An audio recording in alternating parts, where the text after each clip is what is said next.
But here's where the shift slowly begins. Instead of asking, how are you really doing? You start asking, did you sort that out? Instead of sitting together without distractions, you both end up in separate corners of the house.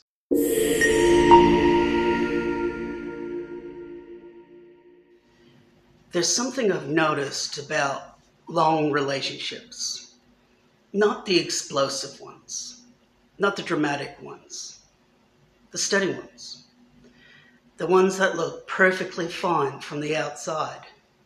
Because most couples don't fall apart in some big, obvious way. They drift.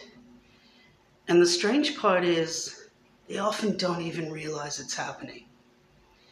There's this quiet belief that if you're not fighting, and there's no betrayal, and you're both doing your job as adults, then the relationship must be okay.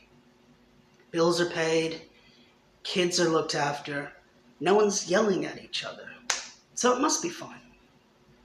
But fine can hide a lie, because stability and connection aren't the same thing. You can run a household really well and still feel strangely alone inside it. And drift usually starts quietly. Life just gets heavier. Work takes more out of you. Children need more attention. Energy drops. And when energy drops, something has to give. So couples simplify. Conversations become practical. Affection becomes assumed. You talk about logistics more than feelings. It's not malicious. It's efficient. And efficiency feels responsible. But here's where the shift slowly begins. Instead of asking, how are you really doing? You start asking, did you sort that out? Instead of sitting together without distractions, you both end up in separate corners of the house. Phones, TV, exhaustion. And because there's no crisis, no one panics. You both tell yourselves, this is just being an adult. And the truth is, most good couples don't stop loving each other. They just stop risking with each other. They stop saying the slightly uncomfortable thing. They stop admitting when something feels off. They stop reaching for connection when they're tired. Because tired people protect themselves.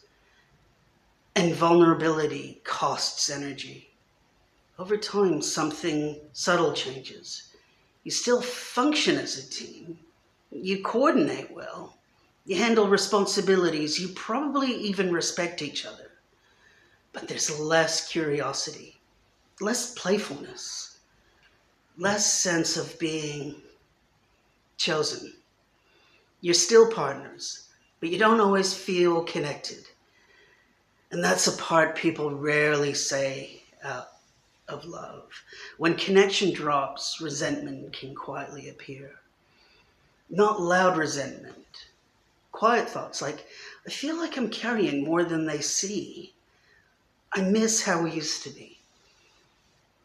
I don't even know how to bring this up. But instead of saying those things, something else happens. You double down on competence. You become even more reliable, even more steady, even more controlled. Slowly, the emotional space between you gets smaller. High-functioning adults are especially vulnerable to this. If you pride yourself on being responsible, stable, the person who doesn't overreact, then you're probably not going to be the one who suddenly says, I think we're drifting. You'll tell yourself it's not that serious. You'll minimize it. You'll wait. But drift doesn't fix itself just because two good people are involved. Good intentions don't automatically create intimacy. There's another piece people rarely talk about. Desire doesn't usually disappear because attraction died. It fades because attention did.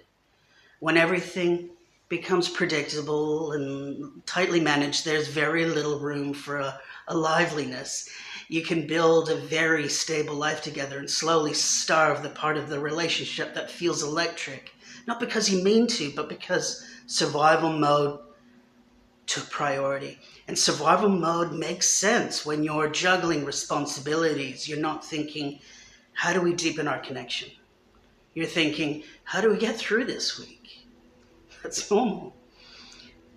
But if getting through the week becomes the permanent focus, the relationship slowly shifts into maintenance mode. And maintenance mode is safe. It's just not very intimate. The tricky part is that housemate mode doesn't feel dramatic. There's no explosion. There's no clear turning point. Just a gradual flattening. You look at each other and think, we're fine. But if you're honest, that isn't the same as close. And I'm not saying every stable relationship is secretly failing. What I'm saying is that drift is quiet, and quiet problems are easy to ignore. Until one day someone says, I feel like we're just housemates. And that sentence lands harder than either of you expected, because part of you already knew. You just hadn't said it. If you're recognizing some of this, it doesn't mean your relationship is doomed. It doesn't mean you failed. But it probably means something shifted.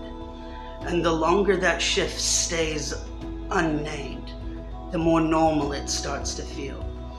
See, stability is easy to maintain. You can run a household on routine for years. Connection takes more intention than people realize. Not drama, not chaos, just deliberate attention. Most good couples don't drift because they stopped caring. They drift because they got tired, and tired people protect their energy before they protect intimacy. That's human. But if no one interrupts that pattern, housemate mode becomes slowly the relationship.